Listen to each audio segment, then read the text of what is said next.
Good morning. Welcome to my channel. On today, what is it? Wednesday, the 26th of June 2024, and this is my blog on Aaron's Eye, the perspective, an Irish perspective on the geopolitical changes taking place and how Ireland can benefit from them. So, yesterday I was talking about how much money Ireland pays every year to the renters class of the elites all over the Western world, and also how much money we are just being bled to keep these people in their vast, luxurious homes with nothing to do all day. So the big news from Ireland in the last few days, really, there's two things. The first one I want to touch is the appointment of the new Minister for Finance, a 33 or 34-year-old man called Jack Chambers, 34 years of age, very young man. And if you look at his bio, you'll find out that he is the son of very rich parents in a very, very posh area of Dublin. He went to the best schools and he did a fantastic degree in political science. Wonderful. And basically didn't do anything else. And political scientist is now in charge of the Irish Ministry of Finance. So, what experience does this man have? And what are his attributes? Well, the first thing we have to mention is, of course, Jack, like many politicians in Ireland today, is gay. That is his most important thing. Is he came out as gay this year, and we're all delighted for him that he's gay, and that's great news. I know lots of gay people. I have a gay brother. You know, no problem with that. But that seems to be the big thing. That's when you look up or Google him, that's the main thing you find out about him. But if you dig a bit deeper, you find out that he has absolutely no experience. Absolutely nothing to do with finance. No idea what he's doing. Who does at 33, 34?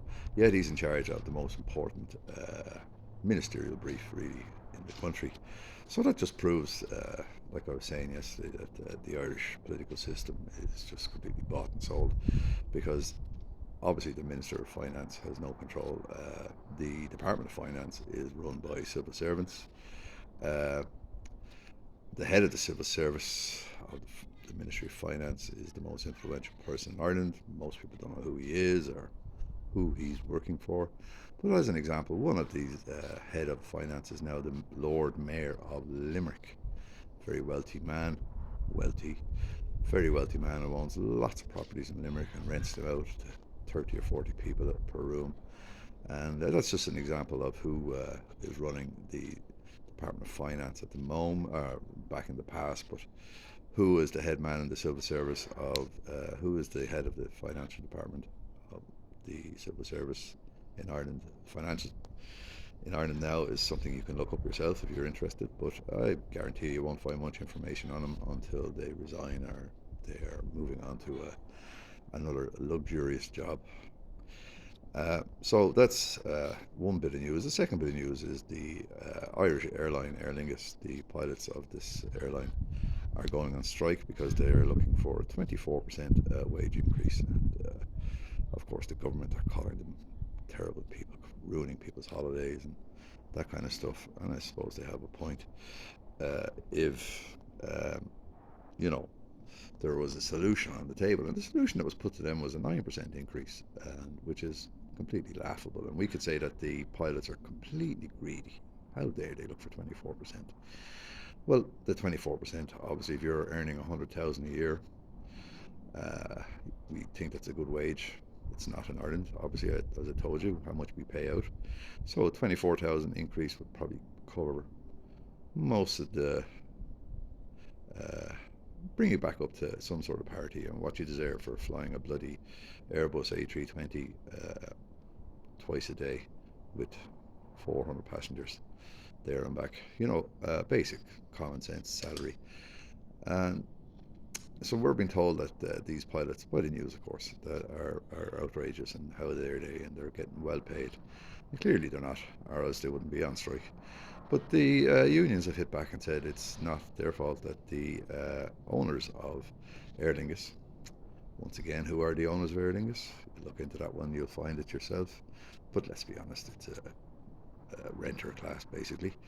They are sucking all the profits out of Aer Lingus for themselves and putting nothing back in and not paying staff. So just today, I want to highlight two things in Ireland as I move on to talk about how we can solve or move with the times.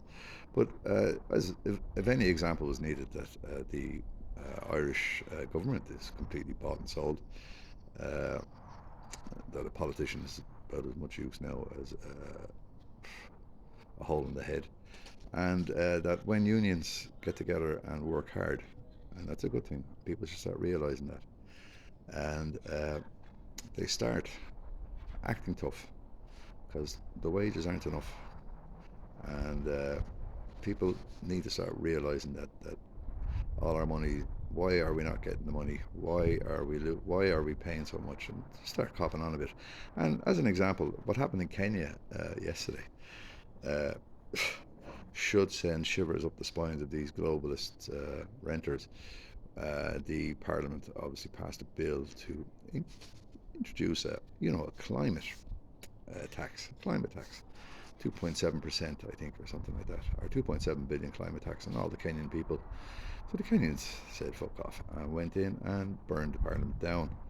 And that's how people react. And you can't. What Kenyan is going to believe that the weather is any different? Or they all know it's the same weather that's been around for thousands of years, and they ain't going to pay no tax. But governments and the globalists need to start waking up to the fact that the people, yeah, you can fool them sometimes, but you can't fool them all the time.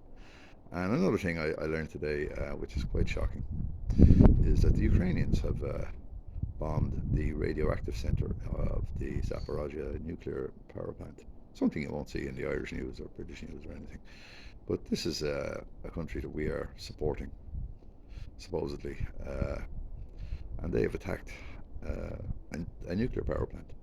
And they've been attacking it obviously for the last few years, but the place they attacked today is of not of strategic importance, but it is the fundamental safety aspect of the whole nuclear power plant, and that's a frightening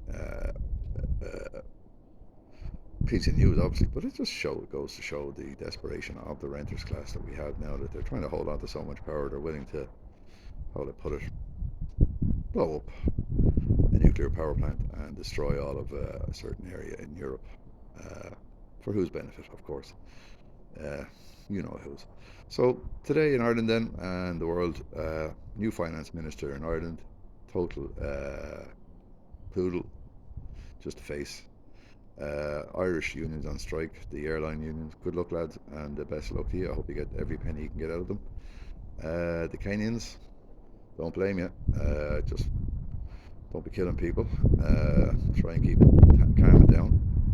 And as for the Ukraine and our supposed backing of these lunatics, please just put up a white flag and cop on, and realise you're only killing yourselves for Mick and Mary in Nashville and some other fools. So wake up in Ukraine if you can, and join the rest of us who have copped on basically to this nonsense. So anyway, that's my bit about today, and tomorrow I want to talk about solutions, really, because highlighting problems is one thing, but looking at basic ways of Ireland getting out of, or making the most out of this new change in the world, is something I'm really, really interested in. And if anyone else is interested, just comment. And once again, if you like what I'm talking about, subscribe, give it a like, and anyway, enjoy your day, and I'll see you tomorrow.